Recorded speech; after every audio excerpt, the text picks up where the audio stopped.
Hi Scorpio, welcome to your March 2022 Taroscope with me, Raphael from Reydiant Reality. It's an absolute pleasure to have you. Thank you so much for being here. Thank you so much for joining me. Quick note, my readings are for your sun, moon and ascendant sign. So whether you're a sun, moon or rising sign Scorpio, this is for you. And I always advise that you watch all three to get a clearer, more complete picture of how they're going to speak to you. With that said, remember they are general readings. Not everything's going to resonate with everybody, and that is just fine. You should always use your own discernment. Before we start, as always, I would like to bless my decks of cards with all forms of love, light, peace, prosperity and abundance. And I pray that the messages that come through are ultimately clear and concise and help you on your path to your highest vibrational good. So for your actions and interactions with the world at large over the course of March 2022, you have all right, so you got the Hierophant card. Okay, so this card for me always talks about, so on a more microcosmic level, on a more personal level, this is about what we do with our time. It's about our personal rituals, and it's about how we tap into or use the power of ritual on a day-to-day basis. Now, in a lot of ways, this suggests to me that a lot of you are planning to become or work more at becoming an authority in some way, shape or form. So this could really, for a lot of you, this could see you doing a lot of research behind the scenes, doing some form of hard work that you're maybe not necessarily talking about, or maybe not everybody that knows you is privy to. This also suggests as well that you are beefing up your knowledge in some way, shape or form. I kind of get like this is you guys squirreling away in the background, learning as much as you can so that you can establish yourself in some way, shape or form, because it is about your actions and options as actions and interactions with the world at large. In a lot of ways, this kind of suggests that a lot of you are digging for the loopholes, right? Where are those magical loopholes that allow me to do A, B, and C?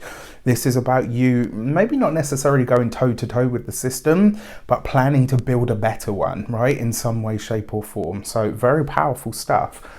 For your communications and conversations, you have the Empress card, right? So you've got a double hit here of Venusian energy, and I wonder if this is showing up because now Mars and Venus are hand in hand and are going to be hand in hand right up to and including, I think it's something crazy like the 5th of April. There's a very rare transit. You know, I mean, they come together once every, I think it's once every sort of 13, 14 months. Give or take, right? But for them to, and it's usually quite a quick transit, so for it to last this long, this is a big deal.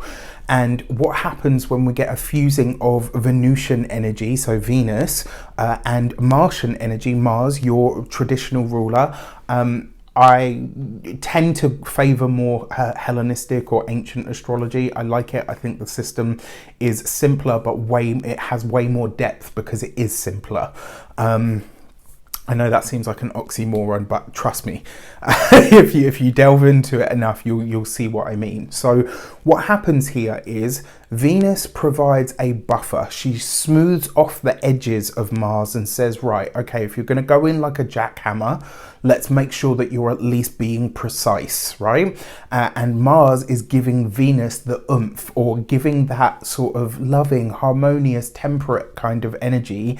It's giving her more weight. And so what happens here is, instead of it being sort of two separate energies, it combines to be this harmonious, powerful. It's kind of like the difference between a chef's knife and something that you pick up at a dollar store, right? Like literally that. It's like, you know, when you see I don't know if any of you ever seen Hell's Kitchen, the set of chef's knives that Gordon Ramsay gives the chefs, they're like the creme de la creme. It's like it's not just about the fact that they're sharp, it's about the weight and the balance and the precision that you can get whilst using them. That's this Mars coupled with Venus energy. That's the feeling that I get from it. And you've got Taurus energy here with the Hierophant, but it's, you know, Taurus energy is ruled by Venus.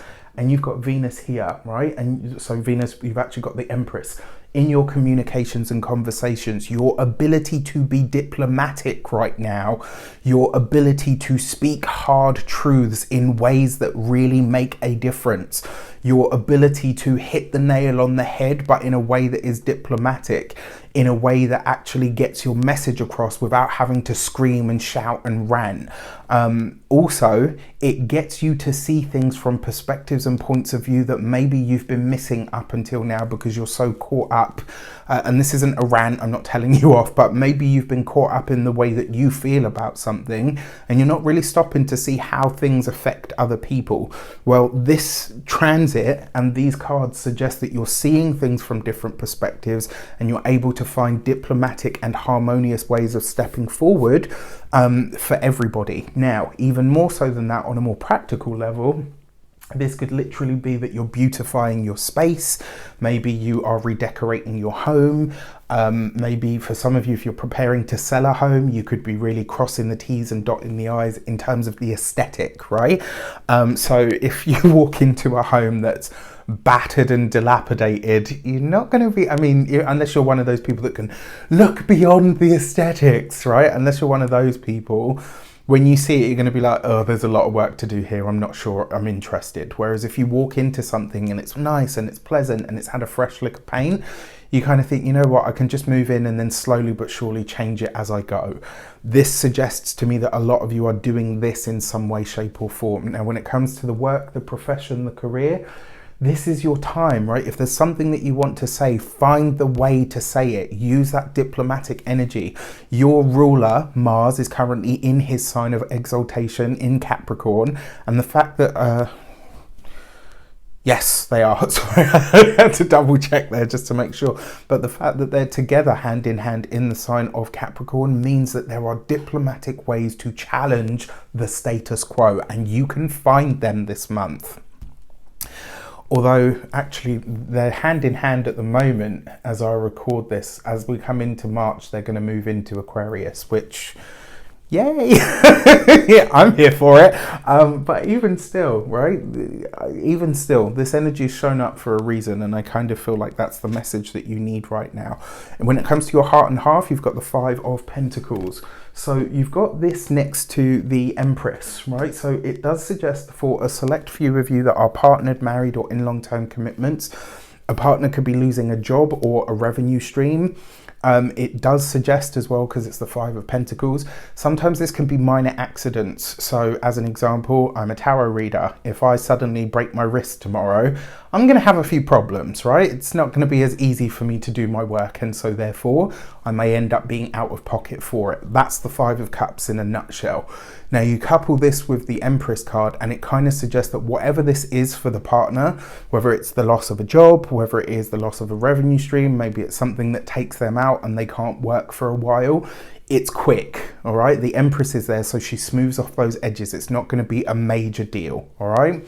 The fact that, and when it comes to those of you that are single and maybe looking to mingle, this could be, I have to be wary about saying this because I don't mean it in the way that it's going to sound, but this could literally be a partner.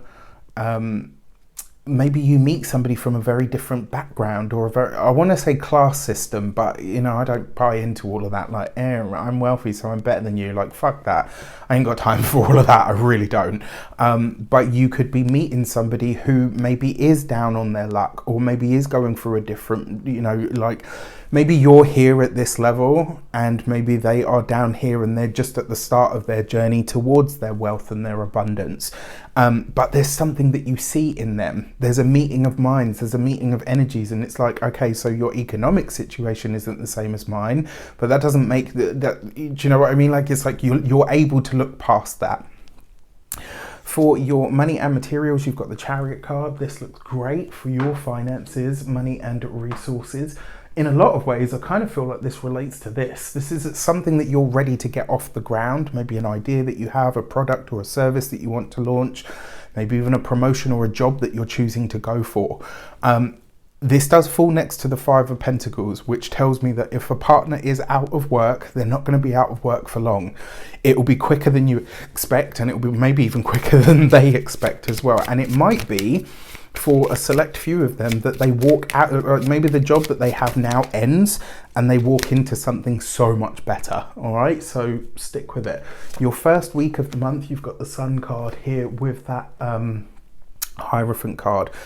In a lot of ways, this is something coming out into the open, right? This is and it might be something that you choose to speak up and openly about. It could also suggest as well, for some of you, maybe you're looking further afield. Maybe you're starting to look at different places and spaces to live. Maybe some of you are looking to unite with people and or including more youthful or younger people. Your second week of the month, you've got the Emperor card. So you've got that literally, right? So the Emperor, although it's Aries, it's still Martian energy. And you've also got the Empress. This sort of Mars, Venus kind of coming together energy is really working in your favor. Work it, right? Milk it for all that it's worth. I intend to. I'll be looking into ways that I can utilize that for sure.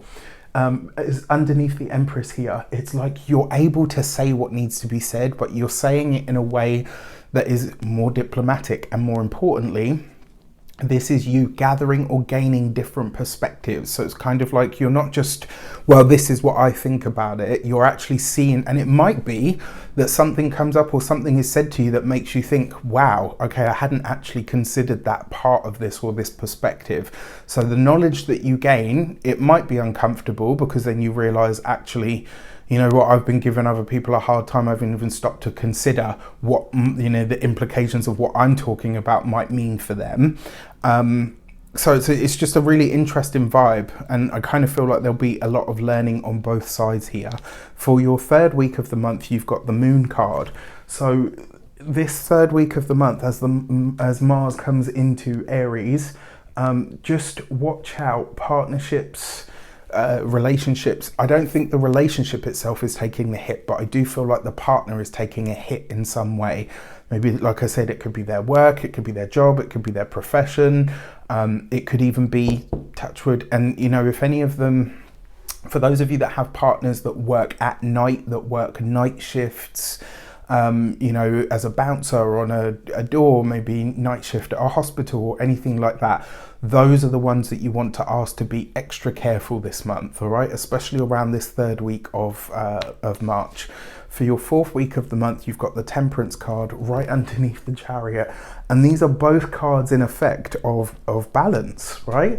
I'm not going to lie, there could be a little bit of brouhaha about the finances, about the money this month, but it's quick, right? Like I said, as quick, and this is why I say to you, don't let this get in the way. Don't let it become a thing, because it doesn't have to be, right? It's like if a partner loses a job and this happens, and maybe you've had a conversation with them where you said to them, look, you know, you can't keep doing this, or you know, maybe they're gonna get rid of you, maybe they're gonna fire you. This isn't the week or the month for you to say, I told you so. It's going to be so quick, like literally, like as one door shuts, literally another one will open, as cliche as that sounds. So for your new moon message, new moon in Pisces is offering a trine energy to you, right? To your sun, moon or ascendant, whichever one you're watching for. You've got the gate 8 and contribution. This is about shining your unique light, right? Shining your unique light, flying your freak flag, speaking your truth, allowing yourself to just be in all of your gloriousness. That's what sunflowers do. They ain't worried about anybody else and what they do or don't do. And you got a double hit of that solar energy, right? So this first week of the month, you have to shine, baby, shine. Don't let anything or anyone dim your shine, right? Use that new moon to express yourself in some way, shape or form. For your full moon message, interesting, Scorpio got this same, Libra rather, got this same card in the same position, right? So this card represents communities, it can represent humanity and the world, but this full moon in Virgo is really asking you to look at what needs maintenance, what needs to be looked after, what is it that maybe you're not seeing, and where is it that you need to remove or release any form of toxicity from your life. This might be a place or a time where something is highlighted to you and you kind of say, okay, you know what, now I'm aware. Like this full moon is going to make you very, very clear on what you need to get rid of, because it's a toxic element in some way, shape or form. With that said, I wish you an abundance of all of that good stuff. Have a fantastic month. Let me know in the comments how it shapes up. Take care, and I'll see you soon.